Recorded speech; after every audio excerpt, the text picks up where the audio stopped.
Recuerdo que había un mapa de la región de Tokio donde se podían ver las áreas que habían sido destruidas. Me preguntaba si mi tío y mi hermano mayor seguían aún con vida. Era algo rutinario para el personal médico del centro de tránsito, algo rutinario para los periodistas. 2 veces al mes sucedía lo mismo. Los enfermos y los heridos eran transportados en camión a la estación de Maizuru. El resto iba a pie.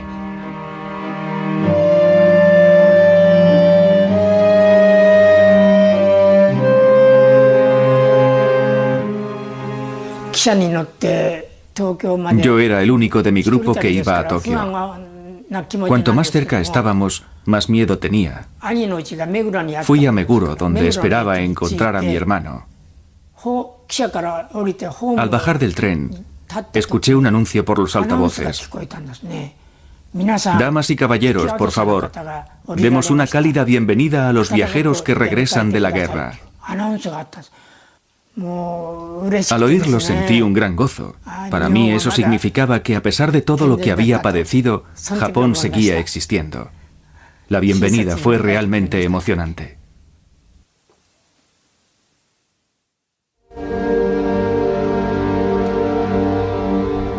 Yamada había estudiado en Tokio. La ciudad que encontró estaba irreconocible. Distritos enteros habían sido arrasados. Una capital con bandas de niños errantes que dormían en las calles. Los alrededores del Palacio Imperial no habían sido bombardeados, pero el Tokio de Yamada había dejado de existir. La devastación causada por la guerra era visible en todas partes y había pequeños comercios improvisados en tiendas de campaña. Al poco tiempo de llegar, fui a caminar por Shinjuku y otras zonas y vi que existía un floreciente mercado negro. Había comercios y puestos instalados en tiendas. Se podía comprar o vender en cualquier parte. Vi a soldados repatriados que todavía vestían el uniforme, buscando algo que llevarse a la boca. Conseguir comida seguía siendo el problema cotidiano de la gente.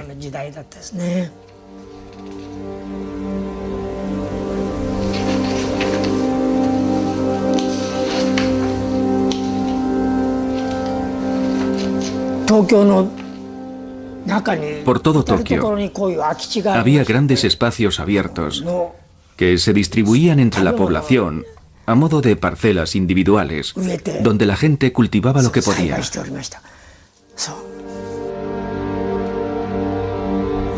Estas personas recogen los granos de maíz caídos de un camión. Shigeishi Nagano, un joven fotógrafo por aquel entonces, no ha olvidado nunca aquellos años de escasez. En aquella época, no sé si debería hablar de estas cosas, pero debe quedar claro que la hambruna, la desnutrición, era algo común.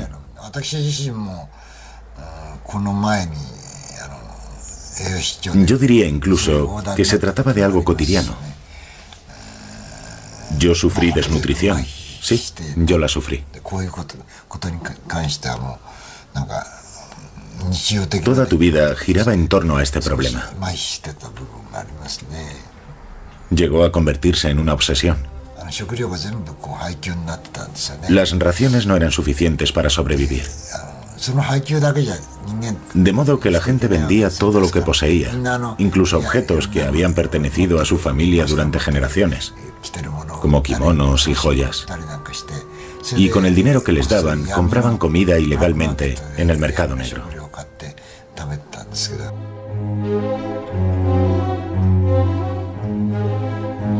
El mercado negro estaba en todas partes, en todas las ciudades. La policía solía intervenir con frecuencia. En 1946 los productos básicos de primera necesidad se vendían a 30 o 40 veces su precio oficial. Hasta comienzos de la década de los 50, la desnutrición afectaba a todos los niveles de la sociedad y producía consecuencias desastrosas en la economía del país.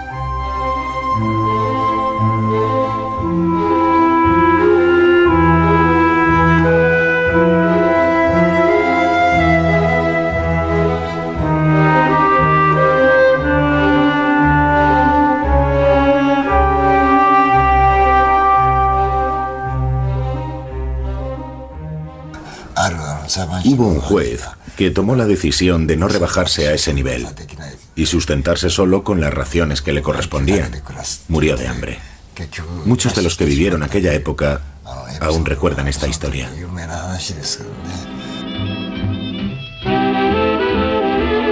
Después de 3 años de ocupación, Tokio había cambiado drásticamente. En contraste con el ambiente sórdido que se respiraba en la estación de Ueno, donde los malhechores andaban en busca de mujeres jóvenes para hacerlas trabajar de prostitutas en los bares frecuentados por los soldados americanos, se encontraba el lujo de Ginza. En Ginza nadie volvía la cabeza cuando los soldados americanos iban a comprar recuerdos y rosquillas a sus economatos.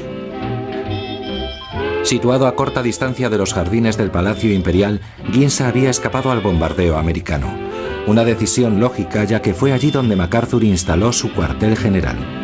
Se reunió a todo un ejército de expertos de todas las creencias políticas para hacer de Japón un nuevo modelo americano de democracia. Todas las mañanas a la misma hora, en el mismo vehículo conducido por el mismo chofer, MacArthur salía de su residencia en la embajada y tomaba la misma ruta hacia su despacho. Pasaba por la avenida Sakurada, al lado de los jardines imperiales, antes de girar a la izquierda y detenerse delante del edificio desde donde dirigía el país. Los japoneses llamaban al edificio Daishi, o lo que es lo mismo, el número 1. Durante 7 años, MacArthur dirigió este país de 70 millones de habitantes sin apenas salir de Tokio. 6 días a la semana realizaba este breve trayecto desde su domicilio al centro de control del país, una distancia de 1,5 kilómetros. Para muchos japoneses, el jefe supremo e invisible de las fuerzas de ocupación se convirtió en una verdadera leyenda. Él fue quien había llevado la paz al país, quien había otorgado a las mujeres el derecho al voto y al divorcio, quien había ayudado a la creación de los sindicatos y legalizado el Partido Comunista. Llevado por los vientos de la libertad de aquellos primeros años, el cine japonés mostraba su primer beso en la gran pantalla. Y un gran número de libros extranjeros prohibidos por la censura comenzaron a editarse.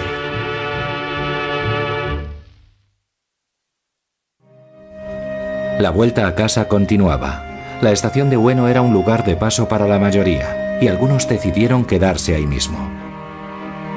La capital atraía también a muchos desempleados. Los largos pasillos subterráneos de la estación se convirtieron en un dormitorio gigantesco para quienes no tenían hogar. En la estación de Ueno y en sus alrededores había muchas personas sin hogar.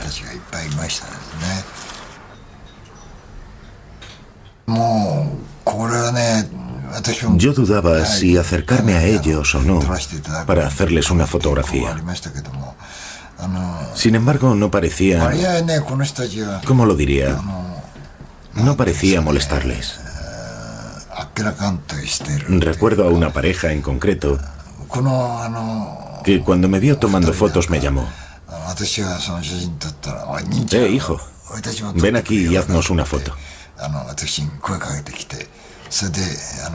Y así fue como hice aquel reportaje. Aunque esas personas vivían en condiciones verdaderamente difíciles, no se quejaban de su suerte.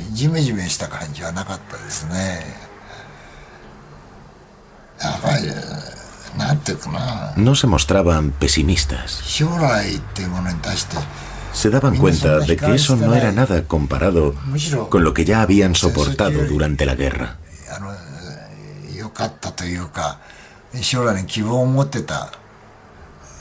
De hecho, alimentaban muchas esperanzas de futuro. A partir de 1949 en Maizuru, el recibimiento de los que regresaban a casa empezó a hacerse de otra manera. El cuartel general de MacArthur impuso un control severo a todos aquellos que regresaban de la Unión Soviética o de China. El temor a una epidemia había sido reemplazado por el temor a la infiltración de repatriados adoctrinados. A su regreso, después de 4 años de cautividad en Siberia Occidental, Imoto estaba convencido de que solo el comunismo podía salvar a su país. Verá, Hacían preguntas a todos los repatriados para saber de dónde venían, por dónde habían venido y con quién. De ese modo, poco a poco, fueron encontrando a aquellos de nosotros que nos habíamos convertido en militantes. En mi opinión, entre aquellos que nos interrogaban, había sin duda antiguos oficiales de inteligencia. Y me dijeron, más vale que no hubieras vuelto a casa. Y yo les contesté, ¿qué tiene de malo que regrese a mi casa? Y además, ¿quiénes son ustedes para decir eso, eh?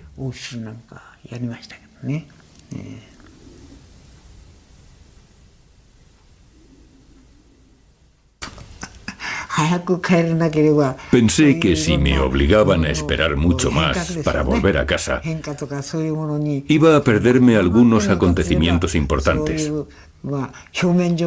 Eso era lo que pensaba.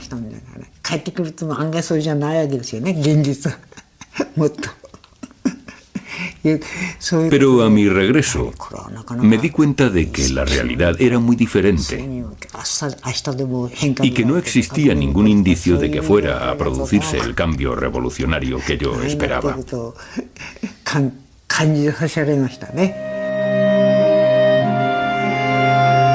En 1949 se producían frecuentes incidentes con los repatriados.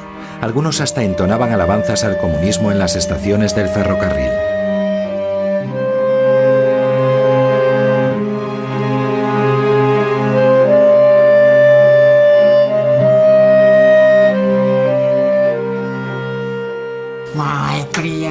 Al venir de las grandes llanuras siberianas, el paisaje japonés parecía una maqueta en miniatura. A mí me parecía una maravilla viajar por todos aquellos paisajes diferentes. Siberia siempre era lo mismo. Aquí todo era muy diferente.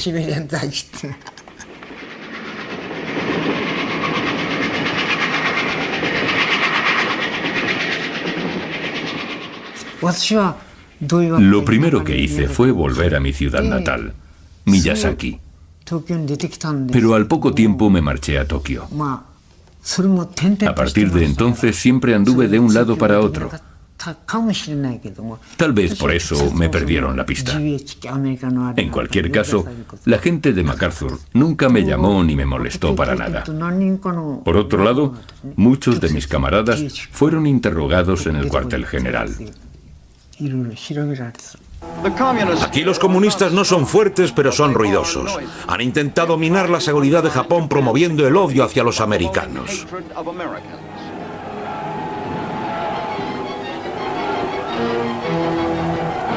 Su campaña ha generado violencia, crudas demostraciones de bajas pasiones, cuyo propósito ha sido sembrar la discordia entre el pueblo japonés y el americano.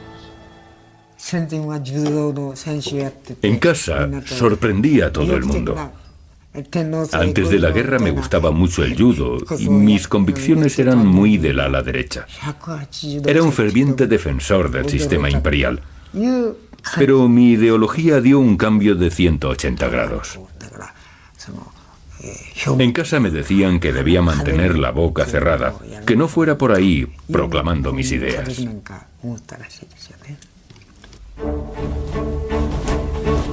En Japón había llegado la hora de la purga roja, severamente impuesta por Washington. Al mismo tiempo se prohibieron los sindicatos y se ilegalizaron las huelgas. Washington deseaba incluso que Japón volviera a armarse. Sin embargo, debido a la escalada de las protestas en todo el país y a la insistencia del gobierno japonés, las autoridades de la ocupación relajaron su celo.